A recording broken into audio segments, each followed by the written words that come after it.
Hello everyone, welcome to my channel all about zoology. So today's video is about bacterial conjugation. Conjugation क्या होता है? Bacteria के case में bacteria के mating में जो है ये कंजुगेशन हेल्प करता है. सो ये कंजुगेशन क्या है? ये एक टाइप का प्रोसेस है जिससे क्या होता है कि बैक्टीरिया जो है अपना जेनेटिक मटेरियल को दूसरे बैक्टीरिया में ट्रांसफ़र कर पाते हैं. ठीक है, और ये जो है डायरेक्ट कॉन्टैक्ट के थ्रू होता है. उन दोनों बैक्टीरिया में जहाँ पर ये कंजुगेशन हो रहा होगा उनके पास साइटोप्लाज्मिक ब्रिज बनता है. ये साइटोप्लाज्मिक ब्रिज को कहेंगे सेक्स पिलस या सेक्स पिली. सो ये सेक्स पिलस या सेक्स पिली साइटोप्लाज्मिक ब्रिज जो है ये ट्रांसफ़र करने में हेल्प करता है उस बैक्टीरिया के जेनेटिक पार्ट को, जेनेटिक मटेरियल को. हाँ, तो ये पूरा जेनेटिक मटेरियल को ट्रांसफ़र करता है, नहीं तो ये small part of genetic material को ट्रांसफ़र कर सकता है. अब जो बैक्टीरिया दूसरे बैक्टीरिया में जेनेटिक मटेरियल को ट्रांसफ़र करेगा मतलब उनके पास वो जेनेटिक मटेरियल होगा जो वो आगे जाके दूसरे बैक्टीरिया में ट्रांसफ़र करने वाले हैं. सो उस बैक्टीरिया को हम कहेंगे डोनर बैक्टीरिया, और जो उस जेनेटिक मटेरियल को एक्सेप्ट करता है उसको हम कहेंगे रेसिपिएंट. सो यहाँ पर जैसे कि मैंने कहा कि जो बैक्टीरिया आगे जाके ट्रांसफ़र करेगा वो एज अ डोनर होगा. सो डोनर को हम कैसे पहचानेंगे? उसके पास ऐसा क्या होता है जो उस रेसिपिएंट के पास वो नहीं होता है. सो यहाँ पर डोनर कैसे हम पहचानेंगे कि डोनर के पास मतलब डोनर बैक्टीरिया के पास ये एबिलिटी होती है कि उनके पास एक प्रेजेंट होता है कंजुगेटिव प्लाज्मिड. कंजुगेटिव प्लाज्मिड क्या है? इसको हम एफ प्लाज्मिड कहते हैं. ये एक्स्ट्रा क्रोमोजोमल एफ प्लाज्मिड होता है. देखिए, जो बैक्टीरिया होगा उनके पास अपना क्रोमोजोमल डीएनए तो होगा ही, प्लस इनके पास एक्स्ट्रा क्रोमोजोमल प्लाज्मिड होता है जिसे एफ प्लाज्मिड कहा जाता है. इस एफ प्लाज्मिड को एफ फैक्टर भी कहा जाता है. उस बैक्टीरिया में ये एफ प्लाज्मिड प्रेजेंट होता है जो आगे जाके एज डोनर एक्ट करता है, और रिसिपिएंट के पास ये एफ प्लाज्मिड प्रेजेंट नहीं होता है. सो आप लोग इस डायग्राम में देख सकते हो, यहाँ पर नंबर 1 बैक्टीरिया है और नंबर 2 बैक्टीरिया है. नंबर 1 बैक्टीरिया और नंबर 2 दोनों के पास अपना अपना ये क्रोमोजोमल डीएनए प्रेजेंट है, बट नंबर 1 के पास ये पिंक कलर का जो आप देख रहे हो ये एफ प्लाज्मिड होता है, एक्स्ट्रा क्रोमोजोमल एफ प्लाज्मिड. ये इस नंबर 2 बैक्टीरिया के पास प्रेजेंट नहीं है. सो एफ प्लाज्मिड जिस बैक्टीरिया के पास प्रेजेंट होगा उसे हम कहेंगे एफ पॉजिटिव, और वो एज अ डोनर एक्ट करता है. वही इस बैक्टीरिया जो सेकेंड बैक्टीरिया है उनके पास एफ प्लाज्मिड प्रेजेंट नहीं है, सो इसको हम कहेंगे एफ नेगेटिव. और एफ नेगेटिव है इसीलिए ये आगे जाके इसको एक्सेप्ट करता है और इसको हम कहेंगे रेसिपिएंट. ठीक है, सो यहाँ पर ये कॉन्जुगेशन किस तरीके से होता है हम जानते हैं. ये दोनों आपस में इस तरीके से इनके बीच में एक साइटोप्लाज्मिक ब्रिज बनता है जिसको कहेंगे सेक्स पिलस. सेक्स पिलस के थ्रू ये एफ प्लाज्मिड यहाँ पर ये फर्स्ट से सेकेंड में ट्रांसफ़र करता है जिससे आगे जाके ये दोनों ही एफ पॉजिटिव हो जाते हैं. अब यहाँ पर कंजुगेशन जो है ये 3 टाइप के होते हैं. एक होता है F positive to F negative, मतलब एफ पॉजिटिव और एफ नेगेटिव के बीच में होने वाला कंजुगेशन. दूसरा होता है एच एफ आर और एफ नेगेटिव के बीच में होने वाला कंजुगेशन. और तीसरा होता है एफ डैश और एफ नेगेटिव के बीच में होने वाला कंजुगेशन. हम एक एक करके सभी को देखते हैं. यहाँ पर आप लोग देख सकते हो एफ पॉजिटिव का मतलब हम लोगों ने पहले ही पढ़ लिया है कि जिसके पास एफ प्लाज्मिड प्रेजेंट होता है उसे हम एफ पॉजिटिव कहते हैं, और जिसके पास एफ प्लाज्मिड प्रेजेंट नहीं होता है उसको हम एफ नेगेटिव कहते हैं. So F positive as a donor और F negative as a recipient जो है एक्ट करते हैं. अब ये कैसे होता है? ये कंजुगेटिव फंक्शन जो है एफ प्लाज्मिड का जो है ये स्पेसिफाइड होता है cluster of at least 25 transfer genes के द्वारा. ये 25 ट्रांसफर जीन्स जो है आगे जाके सेक्स पिली के एक्सप्रेशन को डिटरमाइन करते हैं, डीएनए के सिंथेसिस और ट्रांसफर में हेल्प करते हैं. मेटिंग के समय में ये जो है हेल्प करते हैं ये जीन. और ये किनके पास जो है प्रेजेंट होता है? एफ पॉजिटिव बैक्टीरिया के पास, जिनके पास ये एफ प्लाज्मिड प्रेजेंट होता है. सो ये जीन के बारे में थोड़ा सा अच्छे से देख लेते हैं. यहाँ पर ये ट्रांसफर जीन्स 2 टाइप के होते हैं. एक होता है MGF जीन और दूसरा होता है DTR जीन. MGF जीन जो है ये आगे जाके हेल्प करता है मेटिंग पेयर के फॉर्मेशन में. मेटिंग पेयर के फॉर्मेशन में जो है ये किस तरीके से हेल्प करता है? ये प्रोटीन को एनकोड करवाता है जो प्रोटीन आगे जाके सेक्स पिलस के फॉर्मेशन में रिस्पॉन्सिबल होता है. वही DTR जो है ये हेल्प करता है डीएनए के ट्रांसफर में और एप्लीकेशन में. सो DTR जीन भी अपना प्रोटीन बनाता है जो प्रोटीन जाके प्लाज्मिड डीएनए के साथ बाइंड करता है उसके ओरिजिन ऑफ ट्रांसफर रीजन में. जहाँ पर ये प्रोटीन जाके बाइंड करता है उस रीजन को हम कहेंगे ओरिजिन ऑफ ट्रांसफर. और ये जो है कम्प्लेक्स फॉर्म करता है जिसको कहेंगे रिलैक्सोसोम. रिलैक्सोसोम एक एंजाइम के हेल्प से फॉर्म होता है जिसको कहेंगे रिलैक्सेज. रिलैक्सेस का काम यही है कि ये क्या करवाता है? एक नीक को प्रोड्यूस करवाता है. एक नीक का मतलब है कि उस रीजन में कट लगाता है जिसको कहेंगे ORIT, ओरिजिन ऑफ ट्रांसफर, और उस रीजन में जाके ट्रांसिएंटली जाके अटैच होता है to the 5' end of the DNA single strand. 5' end जो है डीएनए के सिंगल स्ट्रैंड में वो वहाँ पर जाके अटैच हो जाता है उस ओराई टी साइट में। सो यहाँ पर बेसिकली क्या होता है, एक बैक्टीरिया जो है जिसके पास ये एफ प्लाज्मिड प्रेजेंट होगा, पहले तो उनमें जो है cluster of 25 transfer genes present होंगे, जिसमें दो टाइप होता है। एक होता है एमजीएफ जो सेक्स पिलस को बनाए रेसिपिएंट के साथ, और ये सेक्स पिलस जो है आगे जाके हेल्प करेंगे कि ये ट्रांसफ़र हो पाए, एफ प्लाज्मिड का जो है ट्रांसफ़र हो पाए। वही डीटीआर जीन क्या करेंगे कि एक प्रोटीन को बनाएंगे, जो प्रोटीन उस रिसिपिएंट के पास जाके प्लाज्मिड डीएनए के साथ जो है बाइंड करता है उसके ओरिजिन ऑफ ट्रांसफ़र के साइट में, और उस ओरिजिन ऑफ ट्रांसफ़र के साइट में ये कॉम्प्लेक्स को फॉर्म करता है जिसे कहेंगे रिलैक्सोसोम। रिलैक्सोसोम एक रिलैक्सेज एंजाइम के हेल्प से फॉर्म होता है, और वो रिलैक्सेस का काम होता है कि ये जो है उस रीजन में कट लगाता है और ट्रांसिएंटली जाके उस रीजन में अटैच होता है through 5' end of a DNA single strand. ठीक है, हम डायग्राम में देखेंगे तो आपको अच्छे से क्लियर हो जाएगा। यहाँ पर जो है 1 strand of the plasmid DNA is transfer. उससे पहले मैं सेक्स पिलस के बारे में अच्छे से थोड़ा समझा देती हूँ। सेक्स पिलस क्या है, ये सेल टू सेल कॉन्टैक्ट है, हम जानते हैं एक बैक्टीरिया और दूसरे बैक्टीरिया के बीच में ये बनने वाला साइटोप्लाज्मिक ब्रिज होता है।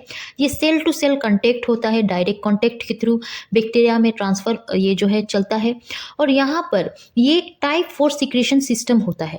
टाइप 4 सिक्रेशन सिस्टम का मतलब है कि ये system as a channel act करता है जो आगे जाके प्रोटीन या प्रोटीन ऑफ डीएनए कॉम्प्लेक्स को जो है ट्रांसलोकेट करने में हेल्प करता है। ये सेक्स पिलस आप ये याद रखना टाइप 4 सिक्रेशन सिस्टम को फॉलो करते हैं। अब यहाँ पर कहा गया है 1 strand of the plasmid DNA is transferred to the 5' 3' direction from the donor to recipient. So donor to recipient किस तरीके से ट्रांसफर होता है, 5' to 3' डायरेक्शन में। ठीक है, और उसके 1 स्ट्रैंड का ही जो है यहाँ पर डीएनए का जो है ट्रांसफर होता है। उसके बाद जो है उस बैक्टीरिया में जो रेसिपिएंट है उसके पास ये अपने आप ही जाके कन्वर्ट हो जाता है सर्कुलर डबल स्ट्रैंडेड में। ठीक है, और आगे जाके वो भी एफ पॉजिटिव बनता है, रेप्लिकेशन करता है और उस तरीके से एफ प्लाज्मिड को वो क्या करता है, बना लेता है अपने आप में। सो यहाँ पर आप डायग्राम देखो, यहाँ पर ये एफ पॉजिटिव है जिसके पास ये एफ प्लाज्मिड प्रेजेंट है, एफ प्लाज्मिड, और ये इनके पास एफ नेगेटिव है जहाँ पर एफ प्लाज्मिड प्रेजेंट नहीं है। सो यहाँ पर आप देखो कि ये जो है सेक्स पिलस बनता है, इसके पास ये एफ पॉजिटिव सेल के पास अपना ट्रांसफ़र ऑफ जीन होगा, 25 ट्रांसफ़र ऑफ जीन्स जो आगे जाके एमजीएफ के थ्रू सेक्स पिलस को बनाएंगे और डीटीआर के थ्रू जो है ये क्या करवाएंगे, अटैच करवाएंगे, नीक लगवाएंगे।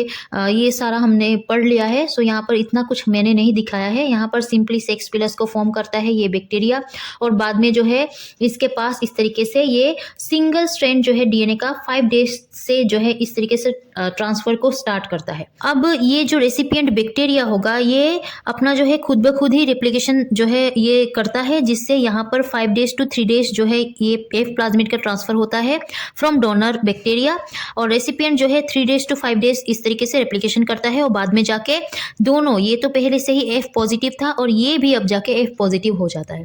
सो सिंपल एफ पॉजिटिव और एफ नेगेटिव के बीच में इस तरीके से कंजुगेशन होता है। अब हम देखते हैं HFR और F नेगेटिव कॉन्जुगेशन के बारे में। HFR का मतलब है high frequency recombination. High frequency recombination cell और HFR cell, also known as HFR strain, is a bacterium with a conjugative plasmid, the F plasmid integrated into its chromosomal DNA। कहा गया है कि ये जो है एक टाइप का प्लाज्मिड है, एक टाइप का बैक्टीरिया है जिनके पास अलग से एफ प्लाज्मिड प्रेजेंट नहीं होता है, अपना जो उनका क्रोमोसोमल डीएनए होगा उनके साथ ही ये इंटीग्रेटेड फॉर्म में जो है प्रेजेंट होते हैं ये एफ प्लाज्मिड। यहाँ पर आप देखो ये बैक्टीरिया है, ई कोलाई का बैक्टीरिया है, जहाँ पर ये अपना उनका जो क्रोमोसोमल डीएनए होगा वो प्रेजेंट होगा, और अलग से ये एफ प्लाज्मिड प्रेजेंट नहीं होता है। एफ प्लाज्मिड इनके साथ ही इंटीग्रेटेड फॉर्म में या शामिल होकर रहता है, आप ऐसे समझ सकते हो। क्रोमोसोमल डीएनए और एफ प्लाज्मिड एक साथ ही प्रेजेंट होते हैं। ऐसा कोई अगर बैक्टीरिया है जिनके पास इस तरीके से एफ प्लाज्मिड प्रेजेंट होगा उसको कहेंगे HFR सेल। अब जिनके पास ये इस तरीके से HFR स्ट्रेन होगा वो एज अ डोनर एक्ट करते हैं। Transfer of single stranded DNA from HFR donor to a recipient begin from the ori. वही ओराई टी जो ओरिजिन ऑफ ट्रांसफर है उस साइट में जाके कट होगा। सेम ही प्रोसेस है, खाली यहाँ पर ये स्ट्रेन अलग है। ये HFR स्ट्रेन कुछ इस तरीके से इंटीग्रेटेड फॉर्म में प्रेजेंट होता है। सो यहाँ पर पहले आप लोग डायग्राम देखो, फिर मैं इंपॉर्टेंट पॉइंट आपको बताऊंगी। यहाँ पर देखो आप, ये बैक्टीरिया है जिनके पास ये HFR सेल है, इस तरीके से एफ प्लाज्मिड प्रेजेंट है, और इसके पास, इस बैक्टीरिया के पास एफ प्लाज्मिड नहीं है तो ये एफ नेगेटिव है। सो यहाँ पर सिंपली सेक्स प्लस बनेगा, जैसे कि जो जीन हेल्प करते हैं सेम प्रोसेस है। यहाँ पर 5 डेज से जो है इस तरीके से ट्रांसफर स्टार्ट होता है, आगे जाके इस तरीके से ये अपना रेप्लिकेशन करते हैं और ये HFR में कन्वर्ट होते हैं। ये तो सिंपल था, बट यहाँ पर एक बात ये है कि ये जो ट्रांसफ़र होगा ये कंप्लीट ट्रांसफ़र होने में 100 मिनट का टाइम लगता है, ठीक है। उस दौरान कभी कभी बीच में ही ये लिंक जो है ये टूट जाता है, मतलब कंप्लीट ट्रांसफ़र नहीं हो पाता है। तब क्या होगा?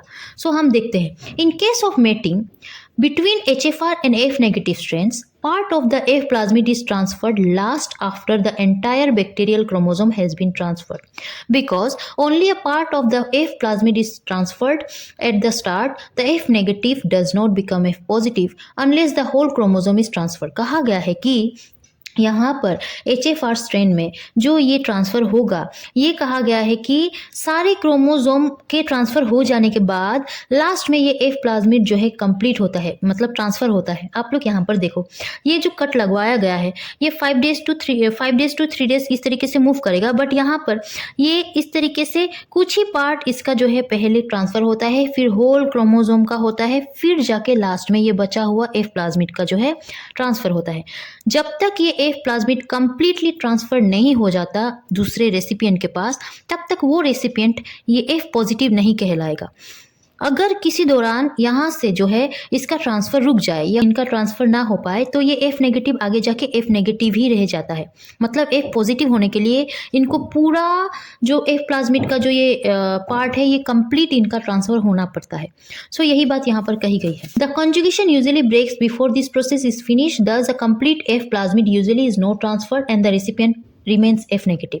जैसे कि मैंने कहा वही बातें कही गई है। After the replicated donor chromosome enters the recipient cell, it may be degraded और incorporated into the F negative genome by recombination. So ऐसा केस हुआ जहां पर ये ट्रांसफर अगर ना हो पाए तो क्या होगा कि आगे जाके जो भी ट्रांसफर हो पाता है आधा अधूरा, वो आगे जाके वो डिग्रेड होता है, वो कोई काम का नहीं रहता है। सो ये अबाउट HFR एफ नेगेटिव के बीच में जो है किस तरीके से कंजुगेशन होता है वो हमने देखा। लास्ट हम देखेंगे एफ डैश और एफ नेगेटिव के बीच में कैसे कंजुगेशन होता है।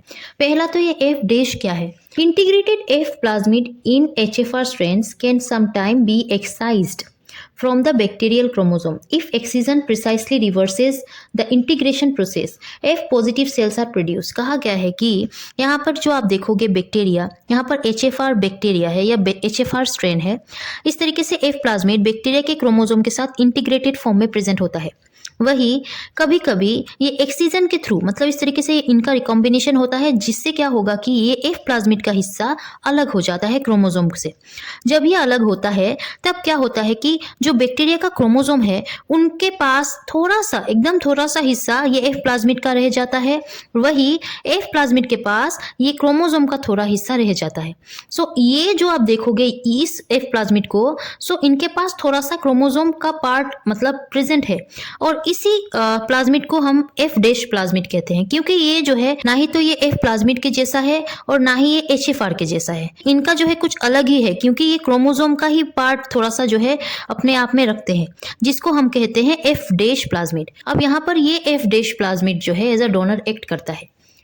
On rare occasion, excision occurs by recombination involving insertion sequences or other genes on the bacterial chromosome that are located at some distance from the original integration site. In such cases, a segment of bacterial chromosome becomes the part of the F plasmid, and because the excised plasmid is genotypically distinct from the original F plasmid, it is known F dash plasmid. क्योंकि ये original plasmid से अलग है, ठीक है, इनके पास chromosome का थोड़ा पार्ट रह गया है, सो इनको हम एफ डैश प्लाज्मिड कहते हैं। और F dash and F negative conjugation is vertically identical with F positive and F negative conjugation. So F positive और एफ नेगेटिव कॉन्जुगेशन जिस तरीके से हम लोगों ने देखा था, ये उसी तरह जो है देखने को मिलता है। The recipient becomes F dash and is a partially diploid merozygote. और जो रेसिपिएंट होगा जो ये एफ डैश को के मतलब एक्सेप्ट करता है, वो आगे जाके वो पार्शियली डिप्लॉयड मेरोजाइगोट होता है, since it has 2 sets of the genes carried by the plasmid. Such transfer of bacterial gene is often called, और इस ट्रांसफर को कहेंगे सेक्स डक्शन। यहाँ पर HFR स्ट्रेन है, यहाँ पर F डैश प्लाज्मिड होगा जो रिकॉम्बिनेशन के थ्रू इस तरीके से अलग हो जाते हैं। अब यहाँ पर ये F डैश और F नेगेटिव के बीच में ट्रांसफर होता है, जो कॉन्जुगेशन होता है वो है यहाँ पर सेक्स पिलस बनता है। ठीक उसी तरह जो है 5 डेज से जो है ट्रांसफ़र स्टार्ट होगा और यहाँ पर कुछ इस तरीके से ये दोनों ही आगे जाके एफ डैश जो है हो जाते हैं ये बैक्टीरिया। सो ये अबाउट कंजुगेशन था। 3 टाइप के होते हैं, तीनों टाइप मैंने बताया है इस वीडियो में। आई होप आपको समझ आया होगा। अगर समझ आया हो और अच्छा लगा हो तो इस वीडियो को लाइक कीजिए, मेरे चैनल को सब्सक्राइब करना प्लीज़ मत भूलिएगा। टिल देन पढ़ते रहिए। Take care and bye bye.